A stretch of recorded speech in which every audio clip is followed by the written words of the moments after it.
Hello everyone, very good morning to all of you. तो चलिए शुरू करते हैं आज हमारा लेक्चर। तो देखिए, अब अभी तक हमने ट्रांजिशन मेटल अल्काइलिडीन कम्प्लेक्सेस के बारे में पढ़ा था, जहाँ पे हमने श्रोक एंड फिशर कार्बीन्स के बारे में पढ़ा। दैन हमने इनकी सिंथेसिस एंड केमिकल रिएक्शन के बारे में पढ़ा। अब जो सबसे इंपॉर्टेंट इनका एस्पेक्ट रहता है that is structure and bonding. ठीक है, तो इस लेक्चर के अंदर हम स्ट्रक्चर एंड बॉन्डिंग के बारे में पढ़ेंगे कि फिशर एंड श्रोक कार्बीन्स के अंदर आपके पास किस तरह से उनका स्ट्रक्चर रहेगा और किस तरह से आपके अंदर उनके अंदर जो है बॉन्डिंग जो हमें देखने को मिलेगी। तो चलिए पहले बात करते हैं फिशर कार्बीन कम्प्लेक्सेस के बारे में। ठीक है, तो इनको समझने के लिए, बॉन्डिंग समझने के लिए पहले कुछ एक ऐसी कम्प्लेक्सेस कंसीडर करते हैं। So this is our Fischer carbene. ठीक है, मैंने आपके पास यहाँ पे दो फिशर कार्बीन कम्प्लेक्सेस जो है कंसीडर किए हैं। तो देखिए, यहाँ पे हमारे पास क्रोमियम सेंट्रल मेटल एटम है, इसके साथ में हमारे पास 5 लिगेंड लगे हुए हैं। और लिगेंड कौन से हैं? ये कार्बन मोनोऑक्साइड है। ठीक है, देन ये हमारे पास कार्बन कार्बन है। ठीक है, यहाँ पे मैंने सिर्फ सिंगल बॉन्ड, एक ही बॉन्ड दिखाया हुआ है, मतलब यहाँ पे आपके पास डबल बॉन्ड है। ये तो आप सभी को पता है कि कार्बन तभी होगा ना, ट्रांजिशन मेटल अल्काइलिडीन कम्प्लेक्सेस तभी बनेंगे जब मेटल और कार्बन के बीच में यहाँ पे डबल बॉन्ड होगा। ठीक है, तो यहाँ पे मैंने सिर्फ बॉन्ड डिस्टेंस दिखाने के लिए यहाँ पे एक ही बॉन्ड दिखाया हुआ है। तो आप देख सकते हैं बॉन्ड डिस्टेंस है, दिस इज 2.16 एंगस्ट्रॉम। ठीक है, सिमिलरली जो हमारे पास कार्बन और हेटेरो एटम के बीच में बॉन्ड डिस्टेंस होगी, दिस इज 1.31 एंगस्ट्रॉम। एक बार मैं आपको जरा सा फिर से जो हमारे पास कार्बन कार्बन होता है, ठीक है, उसके बारे में बता देता हूँ। फिशर कार्बीन के अंदर हमारे पास सिंगलेट कार्बन कार्बन एटम होता है। ठीक है, और उसके अंदर हमारे पास क्या होता है? sp2 हाइब्रिडाइजेशन होती है कार्बन एटम की। ठीक है, sp2 हाइब्रिडाइजेशन का मतलब ये है हमारे पास कि हमारे, ठीक है, ये जो कार्बन एटम होगा इसके 3 बॉन्ड होंगे। पहला, यहाँ पे जो आपके पास ये दो ग्रुप्स लगे हुए हैं, ठीक है, यहाँ पे ये 2 बॉन्ड। तीसरा जो बॉन्ड बनेगा it is with that of metal atom. ठीक है, तो ये सब हम पढ़ेंगे बॉन्डिंग के अंदर किस तरह से ये बॉन्ड बनाएगा आपके पास। तो यहाँ पे हमारे पास एक फील्ड इलेक्ट्रॉन पेयर है। ठीक है, क्योंकि सिंगलेट है तो ये इलेक्ट्रॉन पेयर जो है एक ही ऑर्बिटल के अंदर यहाँ पे अवेलेबल होंगे। दोनों इलेक्ट्रॉन्स एक ही ऑर्बिटल के अंदर है। ठीक है, तो एक ऑर्बिटल जो है हमारे पास दिस इज़ वैकेंट। तो अगर हम फिशर कार्बन कम्प्लेक्सेस को अगर कंसीडर करें तो इनके स्ट्रक्चर्स में फॉलोइंग करैक्टरिस्टिक्स जो है आपको देखने को मिलेंगी। पहली, आपने ध्यान रखना है कि जो मेटल एटम है, ठीक है, और जो कार्बन कार्बन होगा और उसके साथ में जो आपके 2 सब्स्टिट्यूएंट लगे होंगे आर एंड आर डैश। ठीक है, ये हमारे पास जो ग्रुप होगा, this group is always planar. मतलब ये जो हम मेटल एटम कंसीडर कर रहे हैं, ठीक है, ये क्रोमियम, ये कार्बन और ये चीज़, सिर्फ इतना जो है ये हमेशा ही आपका एक ही प्लेन में होगा। देन ये जो मेटल कार्बन बॉन्ड डिस्टेंसेज हैं ये छोटी होती हैं हमारे पास, दे आर शॉर्ट। ठीक है, इसका मतलब क्या हुआ? जो हम बॉन्ड डिस्टेंस की बात कर रहे हैं दिस इज़ 2.16 एंगस्ट्रॉम, ये कम है। ठीक है, तो अगर ये बॉन्ड डिस्टेंसेज हमारे पास शॉर्ट होंगी तो इसका मतलब क्या होगा? हमारे पास जो बॉन्ड होगा that is of multiple character. मतलब सिंगल बॉन्ड नहीं होगा वो, हमारे पास कैसा बॉन्ड होगा? That will be the multiple bond. ठीक है, उसके अंदर मल्टीपल बॉन्ड करेक्टरिस्टिक्स होगी हमारे पास। सिमिलरली ये जो हमारे पास हेटेरो एटम के साथ जो हमारे पास कार्बन कार्बन का बॉन्ड बनेगा दैट वन। ठीक है, कार्बन का जो बॉन्ड बनेगा with that of hetero atoms, जरूरी नहीं यहाँ पे नाइट्रोजन हो, यहाँ पे ऑक्सीजन भी हो सकता है, कुछ और भी आपके पास हेटेरो एटम प्रेजेंट हो सकते हैं। तो ये जो डिस्टेंसेस होंगी, ठीक है, चाहे वो ऑक्सीजन हो चाहे वो नाइट्रोजन हो, ये बॉन्ड डिस्टेंसेस हमेशा ही कम होंगी। ठीक है, शॉर्ट होंगी। तो इसका मतलब क्या होगा कि हमारे पास वहाँ पे हमें पाई बॉन्डिंग देखने को मिलेगी, जिसको हम ऑलरेडी पढ़ चुके हैं पहले भी, जब मैंने आपको फिशर एंड श्रोक कार्बन्स के बारे में बताया था। ठीक है, अब देखिए जो फिशर कार्बन कम्प्लेक्सेस हैं इनमें जो हमारा सिंगलेट कार्बन कार्बन एटम है, ठीक है, जो सिंगलेट कार्बन हमारे पास कार्बन एटम होगा, ठीक है, अब ये जो पूरा लिगेंड है it will behave as a L type या फिर सिग्मा डोनर होगा हमारे पास। This is L type sigma donor. मतलब ये सिंपल 2 इलेक्ट्रॉन आपके पास डोनेट करेगा। ठीक है, तो it behaves as your L type sigma donor. तो एल टाइप सिग्मा डोनर कैसे बिहेव करेगा? ठीक है, अब देखिए यहाँ पे यहीं से आपको क्लियर हो जाएगा। अब ये जो कार्बन एटम है इसके पास एक लोन पेयर अवेलेबल है। ठीक है, अब ये लोन पेयर जो है इसको आपके पास कोऑर्डिनेट कर सकता है to the empty orbitals of metal atom. जैसे आपने ऑलरेडी मेटल पाई कम्प्लेक्सेस के अंदर जो आपने बॉन्डिंग पढ़ी है, ठीक है, it is similar to that. ये कार्बन कार्बन जो हमारे पास होगा, ठीक है, इसके पास ये lone pair of electron available है यहाँ पे। ठीक है, इस लोन पेयर ऑफ इलेक्ट्रॉन को ये आपके पास डोनेट कर सकता है to the empty orbital of the metal atom. अब सिमिलरली देखिए ये कार्बन कार्बन है, इसके पास यहाँ पे एक वेकेंट ऑर्बिटल भी अवेलेबल है। ठीक है, तो इसका मतलब क्या हुआ? जो मेटल के पास आपके पास एक्सेस में इलेक्ट्रॉन डेंसिटी होगी in its D pi orbitals, ठीक है, वो मेटल जो है वो डोनेट कर सकता है into the this vacant orbitals. ठीक है, तो मतलब कार्बन कार्बन जो है वो इलेक्ट्रॉन पेयर डोनर बिहेव कर सकता है as well as electron pair acceptor भी बिहेव कर सकता है। लेकिन ये जो इलेक्ट्रॉन पेयर इसके एक्सेप्ट करने की टेंडेंसी होती है वो उतनी ज़्यादा स्ट्रॉन्ग नहीं होती है। ठीक है, it is a good sigma donor but it is not a strong acceptor. ठीक है, डोनर अच्छा है लेकिन एक्सेप्टर उतना अच्छा नहीं है, इसीलिए यहाँ पे हम बोलते हैं कि यहाँ पे हेटेरो एटम्स जो है आपके पास लगे होने चाहिए यहाँ पे तो अगर यहाँ पे हेटेरो एटम हुए, ठीक है, जैसे मान लो मैं यहाँ पे एक्स एंड वाई लिख देता हूँ, दो ग्रुप्स, ठीक है। सपोज एक्स की जगह यहाँ पे आपके पास कोई हेटेरो एटम वाला ग्रुप लगा हो, ठीक है, तो वो आपके पास पाई डोनर बिहेव करेगा। अगर वो पाई डोनर सब्सटेंट बिहेव करेगा तो डेफिनेटली वो आपके पास मेटल के साथ compete कर जाएगा, ठीक है। ठीक है, तो वो compete कर जाएगा मेटल के साथ विद दी जो आपके पास मेटल के डी पाई ऑर्बिटल्स होंगे उनके साथ वो compete करके पाई बॉन्डिंग जो है वो कार्बन कार्बन के साथ शो कर देगा। तो चलिए बॉन्डिंग स्टडी करते हैं किस तरह से बॉन्डिंग होगी, ठीक है। तो मैंने आपको बता दिया कि कार्बन कार्बन सिंगलेट है और आपके पास L type sigma donor behave करेगा, और बिहेव कैसे करेगा, ठीक है। ये जो इसका लोन पेयर है इसको डोनेट करेगा, ठीक है, ये डोनेट करेगा अपना लोन पेयर। चलिए मैं आपको सारी बॉन्डिंग यहीं पे समझा देता हूँ। तो देखिए जो कार्बन कार्बन है, ठीक है, इसके पास इलेक्ट्रॉन पेयर है यहाँ पे एक अवेलेबल, ठीक है। sp2 हाइब्रिडाइजेशन है इसकी, दो बॉन्ड यहाँ पे बने हुए हैं, तीसरा यहाँ पे आपके पास लोन पेयर है, ठीक है। तो इस लोन पेयर के साथ वो कोऑर्डिनेट कर सकता है इनटू दी जो मेटल के एम्प्टी ऑर्बिटल्स होंगे, ठीक है। मेटल के पास यहाँ पे एम्प्टी ऑर्बिटल्स होंगे, उनके साथ ही कोऑर्डिनेट कर सकता है। तो जब ऐसा होगा, ठीक है, कार्बन कार्बन अपना इलेक्ट्रॉन पेयर जो है मेटल को डोनेट करेगा इनटू इट्स वेकेंट ऑर्बिटल्स, तो हमारे पास कौन सा बॉन्ड बनेगा, we will having carbon to metal, ठीक है। मतलब कार्बन कार्बन से हमारे पास टुवार्ड्स द मेटल बॉन्ड बनेगा, that is your sigma bond बनेगा, ठीक है। अब एट द सेम टाइम ये जो कार्बन कार्बन है इट हैज़ अ वेकेंट, ठीक है, इसके पास वेकेंट ऑर्बिटल्स अवेलेबल है, ठीक है। This is it has a vacant orbital. अब देखिए ये वेकेंट ऑर्बिटल आया कहाँ से, तो देखिए कार्बन आप सभी को पता है, ठीक है, this is your 2s orbital, this is your 2p orbitals. Carbon has 4 electron in its valence shell, ठीक है। Carbon is your 2s2 2p2, ठीक है, इट इज़ 2s2 2p2, ठीक है। And we have sp2 hybridisation, ठीक है, sp2 hybridisation हुई तभी हमारे पास यहाँ पे 3 बॉन्ड बन रहे हैं, ठीक है। एक यहाँ पे ये लॉन पेयर है, ठीक है, दिस इज लॉन पेयर, और यहाँ पे हमारे 2 बॉन्ड बने हैं। अब अगर ये कार्बन कार्बन इस इलेक्ट्रॉन पेयर को डोनेट करेगा मेटल एटम को, तो हमारे पास बॉन्ड बन जाएगा carbon carbon to metal, that is your sigma bond. Similarly अब मेटल जो होता है इसके पास एक्सेस में इलेक्ट्रॉन्स होते हैं, दैट इज़ डी पाई, हमारे पास यहाँ पे डी पाई ऑर्बिटल्स के अंदर इलेक्ट्रॉन्स होते हैं मेटल के पास, ठीक है। अब ये क्या कर सकता है मेटल एटम, अब इन इलेक्ट्रॉन्स को आपके पास डोनेट कर सकता है into the this vacant orbitals of metal carbon carbon. तो इससे आप बोल सकते हैं एक किस्म का आपका बैक बॉन्ड बना, ठीक है। तो बैक बॉन्ड बनेगा तो इससे इसकी वजह से हमारे पास पाई बॉन्ड बन के आएगा। लेकिन मैंने आपको क्या बताया, ये जो कार्बन कार्बन है, ठीक है, इसकी जो टेंडेंसी है इस इलेक्ट्रॉन पेयर को एक्सेप्ट करने की, ठीक है, ये आपके पास बहुत कम होती है। तो एट द सेम टाइम हमारे पास ये जो हेटेरो एटम्स होते हैं ये भी कंट्रीब्यूट कर जाते हैं, ठीक है, ये भी compete करते हैं at the same time pi bond बनाने के लिए। तो चलिए स्टडी करते हैं इस चीज़ को, ठीक है। देखिए बोलता है फिशर कार्बन में हमारे पास जो सिंगलेट कार्बन कार्बन होता है एल टाइप आपके पास सिग्मा डोनर बिहेव करता है by the lone pair present in the sp2 hybrid orbitals, ठीक है। अब जैसा मैंने आपको बताया कि जो आपके पास एक वेकेंट हमारे पास जो ऑर्बिटल पड़ा हुआ है कार्बन एटम के ऊपर, इट इज़ वीक एक्सेप्टर, ठीक है। कार्बन कार्बन में ये आपके पास वीक एक्सेप्टर होता है, ठीक है, for the pi back donation from metal d pi orbitals, जैसा कि मैंने अभी आपको बताया। तो इसीलिए हम बोलते हैं कि आपके पास कार्बन कार्बन के साथ में कोई आपके पास हेटेरो एटम्स जो होने लगे हुए होने चाहिए, that is why these are substituent जो होने चाहिए they should be pi donor, ठीक है, वो पाई डोनर होने चाहिए। और इसी वजह से आपके पास ये जो पाई डोनर सब्सटीट्यूएंट होते हैं, ठीक है, they will compete with the metal d pi orbitals, ठीक है, for pi bonding to the carbon carbon.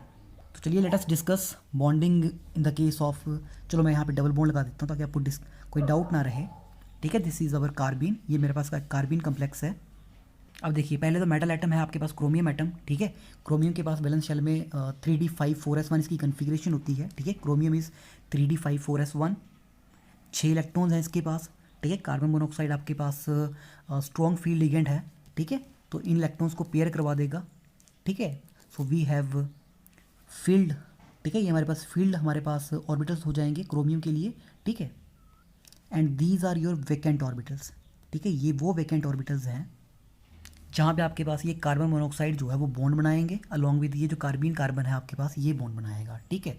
तो हमारे पास D2sp3 हाइब्रिडाइजेशन आएगी क्रोमियम एटम की। We have 6 vacant orbitals here, ठीक है, 5 कार्बन मोनोऑक्साइड जो है यहाँ पे बॉन्ड बनाएंगे, और नेक्स्ट जो आपके पास यूज़ होगा that will be your carbon carbon.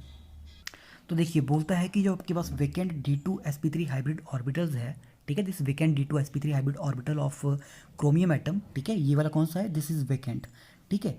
It will overlap with the field sp2 hybrid orbital of the carbene carbon, जिसके बारे में मैंने बात की थी। ठीक है, ये जो आपके पास कार्बीन कार्बन का फील्ड sp2 हाइब्रिड ऑर्बिटल है जहाँ पे इलेक्ट्रॉन पेयर है, ठीक है, वो आपके पास ओवरलैप करेगा विद दिस वैकेंट ऑर्बिटल। ठीक है, और हमारे पास कौन सा बॉन्ड बनेगा, we are having carbene carbon to metal. ठीक है, this is ligand to metal, जैसे आपने प्रीवियस क्लासेस में पढ़ा होगा इन दी मेटल पाई कम्प्लेक्सेस। ठीक है, अब एट द सेम टाइम हमारे पास फील्ड ऑर्बिटल होते हैं मेटल के पास in the 3D XZ 3D YZ। ठीक है, आपने अभी भी रिसेंटली देखा, तो वहाँ से हमारे पास जो फील्ड एटॉमिक ऑर्बिटल्स होंगे हमारे पास मेटल एटम के, क्रोमियम एटम के, वो ओवरलैप करेंगे किनके साथ, ये जो वैकेंट ऑर्बिटल है आपके पास, दैट इज जो 2pz वैकेंट ऑर्बिटल जो होगा आपके पास। ठीक है, सिंगलेट कार्बीन का, कार्बीन कार्बन कौन सी है, सिंगलेट है। ठीक है, दैट विल फॉर्म मेटल कौन सा है, chromium, chromium to carbene carbon, और बॉन्ड कैसे बनेगा, पी पाई बॉन्ड बनेगा। और ओवरलैपिंग कैसी हुई, this is D pi P pi, मतलब मेटल का डी है और हमारे पास जो लीगेंड है दैट इज योर कौन सा है आपके पास, सॉरी मेटल है आपके पास, इसका डी है, और जो आपके पास कार्बीन कार्बन है उसका पी है, this is T pi P pi. ठीक है, D pi P pi bond बनेगा, या फिर इसको हम बोल सकते हैं that is your back bond. So you can see this is the field 3D ZX orbital और 3D YZ भी हो सकता है। ठीक है, ऑफ द क्रोमियम एटम। ठीक है, यहाँ पे आपके पास इलेक्ट्रॉन होंगे हमारे पास दो। ठीक है, they will overlap with the, ये जो वैकेंट ऑर्बिटल है आपके पास कार्बन एटम का, ठीक है, कार्बीन कार्बन का, इसके साथ ओवरलैप करेंगे और यहाँ से आपके पास जो है वो बैक बॉन्ड बन जाएगा। ठीक है, this is your back bond, यहाँ से मेटल से कार्बीन कार्बन की तरफ को हमारे पास बैक बॉन्ड बन जाएगा। अब देखिए बोलता है कि एट द सेम टाइम, जैसे मैंने आपको बताया कि आपके पास ये जो वैकेंट ऑर्बिटल है वो इतना अच्छा जो है आपके पास एक्सेप्टर नहीं है पाई इलेक्ट्रॉन के लिए। ठीक है, फॉर दिस सिंगलेट कार्बीन। ठीक है, तो आपके पास ये जो 2pz एटॉमिक ऑर्बिटल होंगे ऑक्सीजन एटम के। ठीक है, ये जो ऑक्सीजन एटम है इसका जो आपके पास फील्ड 2pz एटॉमिक ऑर्बिटल है, ठीक है, ऑफ दिस मिथॉक्सी ग्रुप, ठीक है, वो ओवरलैप कर जाएगा with the vacant 2pz atomic orbital of the carbene carbon, दस फॉर्मिंग पी पाई बॉन्ड। मतलब ये जो कार्बीन कार्बन है, ठीक है, इसका जो पी ऑर्बिटल है ये वाला वैकेंट, ठीक है, इसके साथ कौन ओवरलैप करेगा, ये जो फील्ड 2pz एटॉमिक ऑर्बिटल है ऑक्सीजन एटम का, अब ये ओवरलैप कर जाएगा। जब ये ओवरलैप कर जाएगा इसके साथ में, ठीक है, तो यहाँ से हमारे पास डबल बॉन्ड बन जाएगा। ठीक है, ओवरलैपिंग कैसी होगी, ऑक्सीजन का भी पी है, ठीक है, कार्बन का भी पी है, तो इट इज़ पी पाई। ठीक है, so this is the formation of p pi bond oxygen to towards the carbon carbon. तो इस चीज़ को हम पिक्चरली भी रिप्रेजेंट कर सकते हैं इस तरह से। ठीक है, अगर हम वेल्स बॉन्ड थ्योरी का यूज़ करें, ठीक है, तो हमारे पास क्या होगा, मेटल एटम होगा, ठीक है, डबल बॉन्ड बना है कार्बन के साथ, ठीक है, कार्बन कार्बन के साथ, and we have these two substituents. तो ये जो आपके पास लोन पेयर होगा, ठीक है, on this hetero atom that will behave as a pi donor. ठीक है, तो ये अपना इलेक्ट्रॉन पेयर यूज़ करेगा, ठीक है, पी पाई ओवरलैपिंग करेगा, ठीक है, और ये आपके पास डबल बॉन्ड शिफ्ट हो जाएगा towards the metal atom. So this is how हमारे पास जो है आपके पास बॉन्डिंग जो है आपको देखने को मिलेगी इन दी फिशर कार्बीन्स। अब जल्दी से बात करते हैं श्रो कार्बीन्स के अंदर। ठीक है, श्रो कार्बीन्स में हमारे पास स्ट्रक्चर एंड बॉन्डिंग किस तरह से हमें देखने को मिलेगी। ठीक है, तो देखिए श्रो कार्बीन्स का जो स्ट्रक्चर होता है इसको हम डिटरमाइन करते हैं with the help of some spectroscopic technique that is your IR NMR then neutron diffraction study. तो चलिए let us consider a Schrock carbene complex. ठीक है, यहाँ पे साइक्लोपेंटाडाइनाल ग्रुप लगे हुए हैं, टेंटलम लगा हुआ है, एंड इसके साइड में हमारे पास जो है वो दो ग्रुप्स लगे हुए हैं। This is one is your carbene, और मैंने आपको बताया था जो कार्बीन कार्बन होगा हमारे पास, इसके साथ में जो दोनों ग्रुप्स लगे होंगे, ठीक है, दोनों जो ग्रुप लगे होंगे आइदर हाइड्रोजन होंगे या आपके अल्काइल होंगे, या इसी तरह से हमारे पास साइक्लोपेंटाडाइनाल ग्रुप्स लगे होंगे। मतलब आपके पास नॉन पाई डोनर होने चाहिए। ठीक है, पाई इलेक्ट्रॉन ना डोनेट कर पाएँ ऐसे ग्रुप्स होने चाहिए। तो यहाँ पे कुछ बॉन्ड डिस्टेंसेस आपको दिखाई गई है along with the bond angles. ठीक है, तो देखिए श्रो कार्बीन में हमारे पास जो कार्बीन कार्बन होता है इट इज़ sp भी हो सकता है या sp2 भी हो सकता है, लेकिन हमारे पास यहाँ पे जो दोनों ऑर्बिटल्स होते हैं इनके पास सिंगल इलेक्ट्रॉन्स होता है। ठीक है, तो इसका मतलब क्या होगा, जब हमारे पास इसकी बॉन्डिंग देखेंगे तो यहाँ पे जो हमारे पास कंट्रीब्यूशन आने वाली है वो सिंगल इलेक्ट्रॉन्स की आएगी। ठीक है, तो ये सिंगल इलेक्ट्रॉन कंट्रीब्यूट करेगा इन द बॉन्ड फॉर्मेशन। तो देखिए अब होगा क्या, ये जो सिंगली ऑक्यूपाइड हाइब्रिड ऑर्बिटल है, ठीक है, हमारे पास जो सिंगली ऑक्यूपाइड हाइब्रिड ऑर्बिटल होगा मेटल एटम का, ठीक है, अगर हमारे पास यहाँ पे कार्बीन कार्बन एटम जो आपके पास ठीक है, जो आपके पास बॉन्ड बनाने जा रहा है, अगर वो सिंगल इलेक्ट्रॉन कंट्रीब्यूट करेगा तो डेफिनेटली हमारे पास जो मेटल एटम होना चाहिए वो भी एक ही इलेक्ट्रॉन कंट्रीब्यूट करेगा। ठीक है, अब यहाँ पे पाई इलेक्ट्रॉन तो है नहीं जो आपके पास हम डोनेट करने जा रहे हैं। ठीक है, क्योंकि ये ट्रिपलेट का केस है तो यहाँ पे सिंगल इलेक्ट्रॉन की बात करेंगे हम। तो इसका मतलब क्या होना चाहिए, मेटल भी ऐसा होना चाहिए जिसके पास एक सिंगल इलेक्ट्रॉन जो है वो ऑक्यूपाइड होना चाहिए उसके हाइब्रिड ऑर्बिटल्स के अंदर। ठीक है, तो this singly occupied hybrid orbital of the metal atom it will overlap with this singly occupied ये जो आपके पास sp2 हाइब्रिड ऑर्बिटल होगा ऑफ द ट्रिपलेट कार्बीन। ठीक है, वो आपस में ओवरलैप करेंगे। तो अब जब दोनों के एक एक इलेक्ट्रॉन कंट्रीब्यूट करेंगे हमारे पास, ठीक है, अब देखिए वन वन इलेक्ट्रॉन कंट्रीब्यूशन हो रही है, तो दैट मीन्स हमारे पास जो बॉन्ड बनेगा that means your simple covalent bond. ठीक है, सिग्मा बॉन्ड बनेगा हमारे पास, सिंपल कोवलेंट बॉन्ड। देखिए यहाँ पे कोई भी इलेक्ट्रॉन पेयर डोनेट नहीं हो रहा है, सिंगल इलेक्ट्रॉन कंट्रीब्यूशन हो रही है। ठीक है, म्यूचुअल शेयरिंग हो रही है इलेक्ट्रॉन्स की हमारे पास है। तो we are having sigma bond, simple covalent bond. अब देखिए सिमिलरली हमारे पास एक और ऑर्बिटल है यहाँ पे जिसके पास एक सिंगल इलेक्ट्रॉन्स है जो कि अब आपके पास ओवरलैप करेगा साइड वाइज और हमारे पास पाई बॉन्ड बनाएगा। तो ये जो singly occupied 2p z atomic orbital होगा हमारे पास कार्बन एटम का, ठीक है, कार्बन कार्बन का, और वो भी ट्रिपलेट कार्बन का। ठीक है, it will overlap side wise, ठीक है, with the singly occupied D pi atomic orbital of the metal atom. ठीक है, ये आपस में ओवरलैप करेंगे क्योंकि दोनों सिंगली ऑक्यूपाइड है हमारे पास। And we will getting metal carbon bond बनेगा हमारे पास और सिंपल साइड वाइज ओवरलैपिंग है। ठीक है, we are having pi bond, कोई बैक डोनेशन नहीं हो रही है यहाँ पे हमारे पास, just side wise overlapping and a formation of a bond which will be your pi bond. अब देखिए श्रोक कार्बीन्स में ना एक स्पेशल एक और करेक्टरिस्टिक्स होती है जो कि आपके पास फिशर कार्बीन में आपको देखने को नहीं मिलेगी, दैट इज़ योर एगॉस्टिंग इंट्रैक्शंस। ठीक है, जो श्रोक कार्बीन्स होंगे हमारे पास वो एगॉस्टिंग इंट्रैक्शन शो करेंगे। एगॉस्टिंग इंट्रैक्शन का मतलब ये है कि हमारे पास एक ऐसी सिचुएशन आती है आपके पास जहाँ पे हमारे पास जो कार्बन के साथ जो हाइड्रोजन लगे हुए होंगे आपके पास, ठीक है, वो जो हाइड्रोजन एटम होगा वो आपके पास कोवेलेंटली बॉन्डेड हो जाएगा to both metal atom as well as the carbon. ठीक है, उस सिचुएशन को हम क्या बोलेंगे, वहाँ पे हमारे पास एगॉस्टिंग इंट्रैक्शन जो है वो आपके पास देखने को मिल रही है।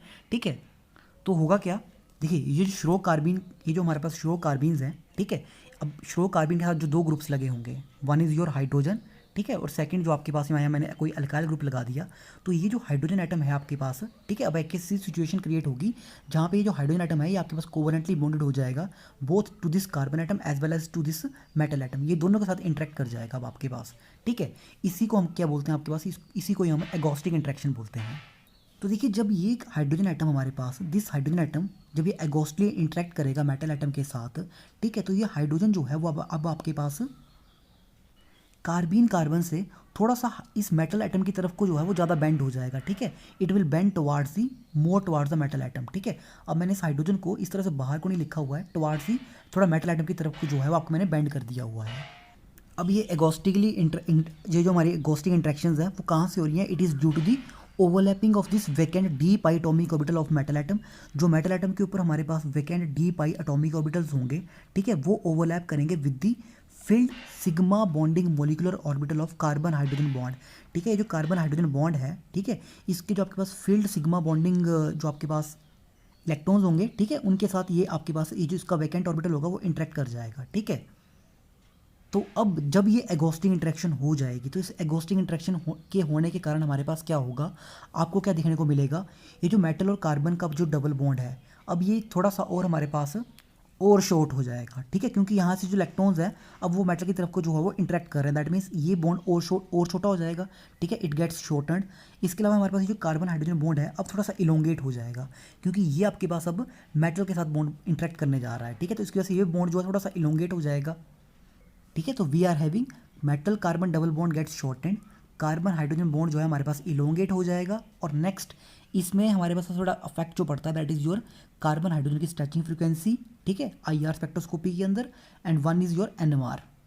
ठीक है, दो चीज़ें हम यहाँ पे देखेंगे तभी तो हमें पता लगेगा कि वहाँ पे कुछ एगोस्टिक इंट्रैक्शंस हुई हैं। ठीक है, तो ये जो कार्बन हाइड्रोजन बॉन्ड होगा, ठीक है, अब देखिए दो चीज़ें हैं, one is normal carbon hydrogen bond, ठीक है, और सेकंड हमारे पास क्या है, ये जो कार्बन हाइड्रोजन है, ठीक है, अब ये यहाँ पे हमारे पास मेटल लगा हुआ है इस तरह से। ठीक है, अब ये मेटल के साथ इंटरेक्ट करने जा रहा है। ठीक है, इस तरह से मेटल के साथ इंटरेक्ट करेगा। ठीक है, तो यहाँ से थोड़ा सा मैं इसको यहाँ जैसे बनाता हूँ इस तरफ को। ठीक है, तो एगोस्टिक इंट्रैक्शन हो जाएगी। तो जब एगोस्टिक इंट्रैक्शन होगी, ठीक है, पहला है कार्बन हाइड्रोजन बॉन्ड, अब यहाँ पे इंट्रैक्शन हो रही है हमारे पास, तो ये जो बॉन्ड स्ट्रेंथ होगी इस बॉन्ड की, ठीक है, इसके ऊपर क्या फ़र्क पड़ेगा। डेफिनेटली जब ये हाइड्रोजन जो है मेटल के साथ इंटरेक्ट करेगा तो ये जो बॉन्ड स्ट्रेंथ होगी कार्बन हाइड्रोजन बॉन्ड की वो कम हो जाएगी, ठीक है। अगर बॉन्ड स्ट्रेंथ कम हो जाएगी, बॉन्ड स्ट्रेंथ कम होने का मतलब क्या कि हमारा फोर्स कांस्टेंट के कम हो जाएगा, ठीक है। अगर फोर्स कांस्टेंट के कम हो जाएगा हमारे पास तो डेफिनेटली आईआर में आपके पास कार्बन हाइड्रोजन की जो स्ट्रेचिंग फ्रिक्वेंसी होगी वो आपके पास डिक्रीज हो जाएगी, ठीक है, उसमें आपकी वैल्यू जो है वो कम हो जाएगी, जिसको हम थ्रू आईआर स्पेक्ट्रोस्कोपी डिटरमाइन कर सकते हैं और हमें पता लग जाएगा कि हमारे पास कम्प्लेक्स में एगॉस्टिक इंट्रैक्शन जो है वो हमें देखने को मिल रही है। सिमिलरली जो आपके पास एनएमआर स्पेक्ट्रोस्कोपी होगी वहाँ पे हमारे पास हाई फील्ड शिफ्ट हो जाएगी सिग्नल की, ठीक है, signal will be high field split, high field में शिफ्ट हो जाएगा हमारे पास। तो एनएमआर में आपके पास ये जो प्रोटॉन होगा इसका सिग्नल जो है वो हाई फील्ड के ऊपर आएगा, दैट मीन्स ज़्यादा फील्ड स्ट्रेंथ के ऊपर आएगा, ठीक है। So this is all about the structure and bonding in case of carbene complexes, ठीक है। तो इम्पॉर्टेंट है, सिमिलर ट्रेंड भी हमें देखने को मिलेगा जो हमारे नेक्स्ट क्लासेस है आपके पास, that is your carbyne complexes, वहाँ पे भी हमें कुछ इसी तरह से देखने को मिलेगा, ठीक है, बॉन्डिंग में। तो this is all about this lecture. अगर आपको कोई डाउट हो तो then you can ask me. So thank you very much.